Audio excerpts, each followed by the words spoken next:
Bismillahirrahmanirrahim. Assalamualaikum warahmatullahi wabarakatuh. Kembali lagi di channel Mukhtar Aditya Pratama Official.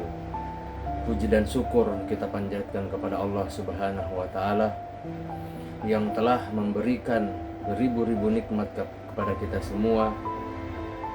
Tak lupa salawat dan salam tercurahkan kepada Nabi Muhammad SAW, kepada keluarganya beserta sahabat-sahabatnya. Semoga kita semua mendapatkan syafaat dan mendapatkan petunjuk di hari kiamat nanti. Amin ya rabbal alamin. Baik, di kesempatan yang mulia ini saya akan menceritakan sebuah kisah di mana yang berjudul Kisah Ahli Maksiat yang Bertaubat Karena Sebuah Sungai.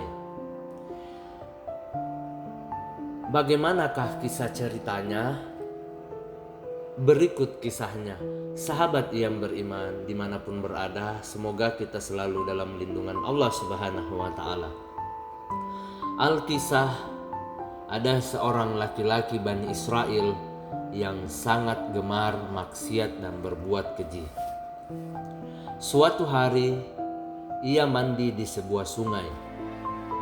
Tiba-tiba terdengar suara air berseru, "Wahai bulan, tidaklah engkau malu?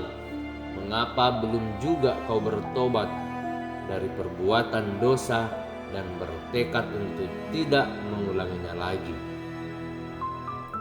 Mendengar ada suara teguran, laki-laki itu segera keluar dari air dengan perasaan takut seraya berucap, "Aku tidak akan maksiat lagi kepada Allah Subhanahu wa Ta'ala." Kemudian ia pergi ke suatu gunung yang di sana terdapat 12 orang laki-laki yang kerjanya tidak lain kecuali hanya beribadah kepada Allah Subhanahu wa Ta'ala.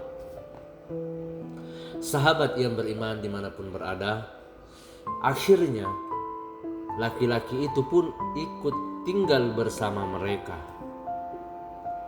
Hingga suatu ketika tempat tinggal mereka dilanda kemarau panjang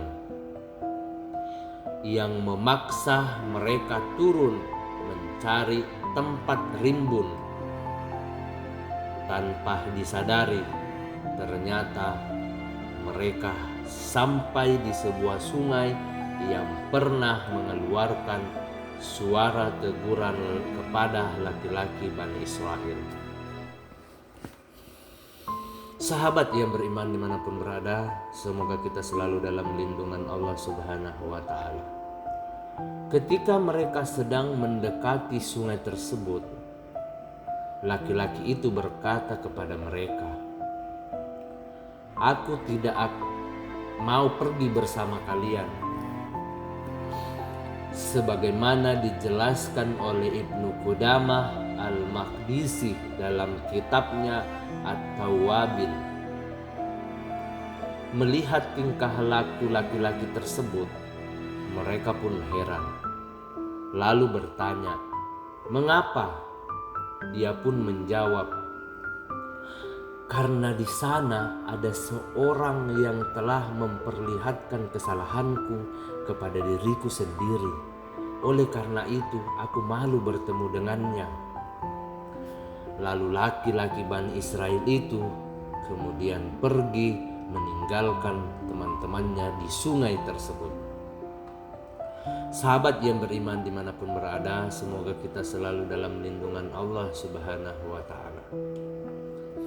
Setelah 12 orang ahli ibadah sampai di tujuan, sungai itu benar-benar mengeluarkan sebuah suara, "Wahai para ahli ibadah, apa yang telah dilakukan oleh teman kalian itu?" Mereka pun menjawab, "Menurut pengakuannya, di sini ada seseorang yang telah memperlihatkan kesalahannya pada dirinya, sehingga dia malu untuk bertemu dan tidak ingin datang ke sini. Sahabat yang beriman dimanapun berada, sungai itu kemudian kembali berkata, "Subhanallah, sesungguhnya jika salah seorang kalian memarahi anak atau salah seorang kerabatnya, kemudian si anak tadi menyesali kesalahannya dan kembali melakukan apa yang disukainya, pasti ia akan kembali dicintai. Sesungguhnya teman kamu itu telah bertaubat dan kembali pada apa yang aku sukai. Oleh karena itu, aku telah mencintainya." Sahabat yang beriman dimanapun berada, semoga kita selalu dalam lindungan Allah Subhanahu wa ta'ala. Amin ya rabbal alamin. Pergilah pada laki-laki itu dan beritahukanlah dia. Setelah itu beribadahlah kalian kepada Allah Subhanahu wa ta'ala di pinggir sungai ini. Mereka kemudian memberitahukannya kepada laki-laki itu, dan akhirnya ia turut bersama mereka. Mereka kemudian beribadah kepada Allah Subhanahu wa ta'ala di sungai tersebut untuk beberapa waktu. Sahabat yang beriman dimanapun berada, semoga kita selalu dalam lindungan Allah Subhanahu wa ta'ala. Tidak lama kemudian, singkat cerita, meninggallah laki-laki yang dulunya melakukan banyak perbuatan maksiat dan banyak perbuatan-perbuatan yang tidak disukai oleh Allah Subhanahu wa ta'ala. Dan sungai itu pun kembali berkata,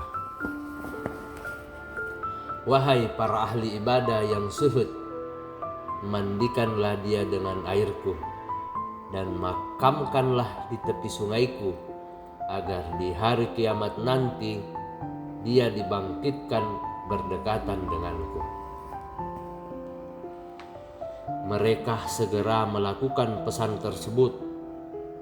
Setelah selesai mereka berkata, "Kita akan bermalam di kuburannya untuk menangisinya.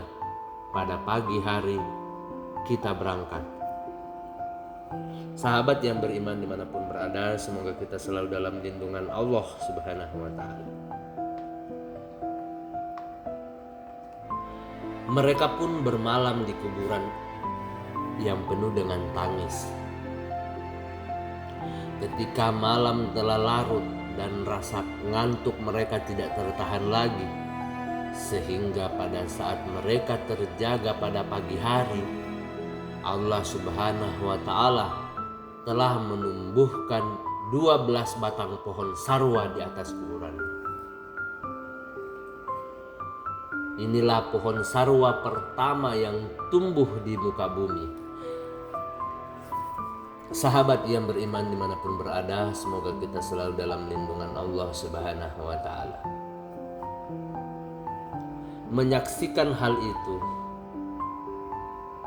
mereka lalu berkata, "Tidaklah Allah Subhanahu wa ta'ala menumbuhkan pohon ini pada tempat ini kecuali karena Allah menyukai kita beribadah di sini."